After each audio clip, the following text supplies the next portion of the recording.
Oke, kita ketemu lagi, lanjut lagi perbincangan yang sangat menarik dengan Pak Ridho Yahya, Wali Kota Prabu Mulih. Pak, ada pertanyaan beberapa dari ruang chatting kita, Pak, ya. Artinya netizen di sana menyimak apa yang kita obrolkan pada siang hari ini. Oke, yang pertama ini tanggapan ya Pak ya, dari siapa ini namanya, kok nggak ada. Pak Ridho, terima kasih terus menerima tamu dan ditanggapi secara langsung. Harapan kita terus dilakukan. Terus ini bahasa ini Pak ya, apa adanya begitu kan?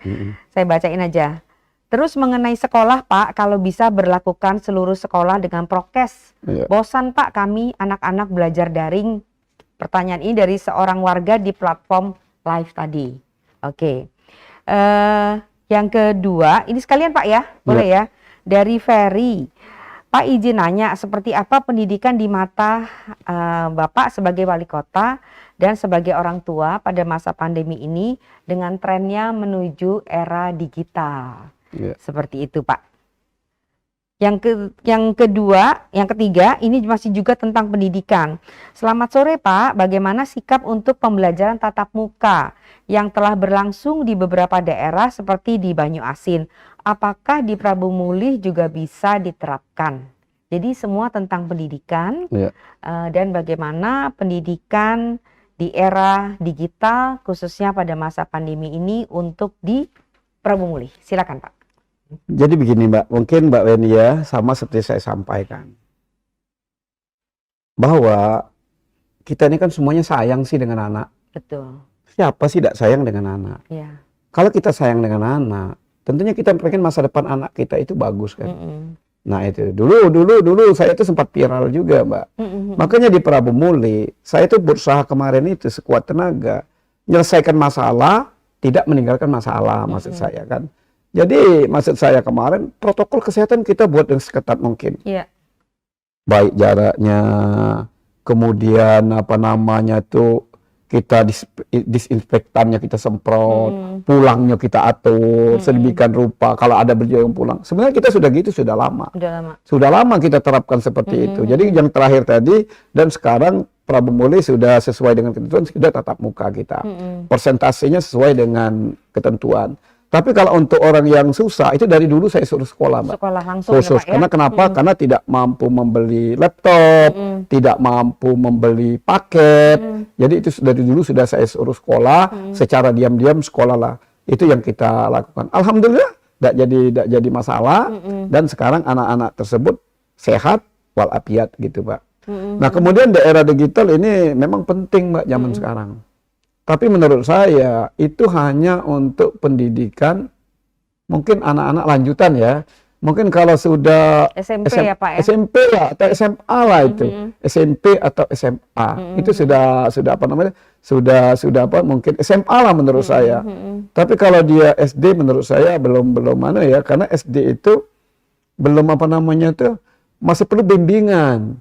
Langsung karena ya? Kalau digital itu perlu kesadaran si dia sendiri bahwa dia sadar pendidikan inilah untuk membawa masa depan saya loh. Kalau saya tidak belajar, saya nggak bisa jadi apa-apa nantinya. Nah itu, jadi nunggu anak-anak itu bahwa mereka tuh kesadaran mereka tinggi bahwa pendidikan itu bukan untuk gurunya, pendidikan bukan untuk orang tuanya, pendidikan itu untuk masa depan saya loh. Karena Anda dulu merasakan sendiri. Nah, gini, saya sadar gitu, Mbak. Karena saya dulu gitu. Belajar itu saya sering ke anak saya. Kalau saya dulu beda, Mbak. Anak-anak saya itu kan saya ajak ke rumah pemulung. Ke rumah saudara kita tukang becak. Jadi anak-anak saya seorang sang demikian. Ih, katanya. Gak enak, Pak ya. Ih, rumah lantai tanah, ngeri, Pak. Pokoknya nggak mau lah saya seperti itu. Saya bilang kalau kamu nggak mau, solusinya gimana Pak? Nggak ada jalan lain ya, solusinya belajar. Kalau kamu nggak belajar ya seperti itu. Jadi tukang sayur, jadi model itu. Nah jadi saya merangsang anak seperti itu. Saya lihat realita kenyataan. Kalau nggak belajar, ya memang bukan 100% gitu Mbak ya. Ada yang sudah belajar pun ya masih kehidupan gitu. Ada yang nggak belajar jadi orang sukses, memang ada. Tapi rata-rata orang sukses itu 80% dia belajar. Karena pendidikan. Pendidikan. Kemudian dia saya bawa waktu itu. Saya bawa ke rumah sakit, bukan saya tunjukkan si pasien. Saya tunjukkan dokter-dokter. Saya suruh, coba tanya yang jadi dokter-dokter itu. Ternyata yang jadi dokter itu orang belajar semua, nggak ada yang nggak belajar. Nah, jadi kuncinya sukses tidak orang sukses itu 80% ditentukan oleh belajar. Nah, itu makanya di Prabu Muli saya agak lama juga, saya agak sedih juga. Anak terburu bodoh, orang tua tidak bisa ngajari. Sekarang merasakan sendiri, bosan sendiri mereka di rumah. Bosan sendiri kan? Nah, itu insya Allah sekarang alhamdulillah saya minta juga kepada pemerintah. Teruskanlah tatap muka. Yang penting protokol kesehatan lah.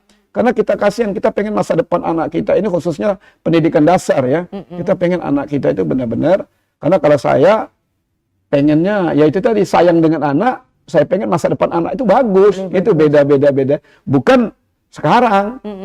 Ya, makanya lebih baik kita istilahnya itu berakit-rakit ke hulu berenang-renang itu sakit-sakit dulu sekarang, tapi masa depannya insya Allah jadi cemerlang. Itu kalau saya dalam hal secara pribadi mendidik anak itu.